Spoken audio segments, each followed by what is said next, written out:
Local body elections జరగబోతా ఉన్నాయి. ఇక్కడ జాగ్రత్తగా చూసుకోండి. చంద్రబాబు నాయుడు గారు ఒక విలన్. లోకల్ బాడీ ఎలక్షన్ సరిగ్గా జరగనిది. పోలీసులను పెడతాడు, దౌర్జన్యం చేస్తాడు, బెదిరిస్తాడు, ప్రలోభాలు పెడతాడు, ఎన్నికలలో దుర్మార్గంగా గెలిచే ప్రయత్నం చేస్తాడు. కానీ అందరూ గుర్తుపెట్టుకోండి, ప్రజలు మనకు సపోర్ట్ గా ఉన్నారనేది మాత్రం ఖచ్చితంగా గుర్తుపెట్టుకోండి. ఎన్నికలు ఖచ్చితంగా జరిగించండి. అన్ని రకాలుగా మీకు పార్టీ సపోర్ట్గా ఉంటుంది. వేనన్న సపోర్ట్గా ఉంటాడు, జగన్ అన్న సపోర్ట్గా ఉంటాడు, వైఎస్ఆర్ కాంగ్రెస్ పార్టీ సపోర్ట్గా ఉంటాడు.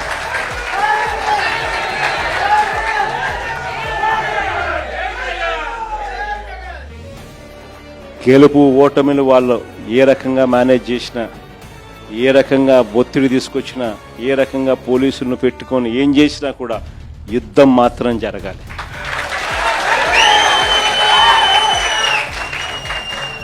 ఒకవేళ వీళ్ళను పోలీసులను దుర్వినియోగం చేసి ఆ చిన్న చిన్న స్థానాల్లో సైతం గెలిచడం కోసం గాన వాళ్ళు దుర్మార్గాలు చేస్తే మాత్రం ఈ కసి రేపొద్దున జరగబోయే ఎన్నికల్లో చంద్రబాబు నాయుడు గారి పునాదులు కూడా కదిలే విధంగా కసి పెరుగుతుందని మాత్రం గుర్తుపెట్టుకుంది.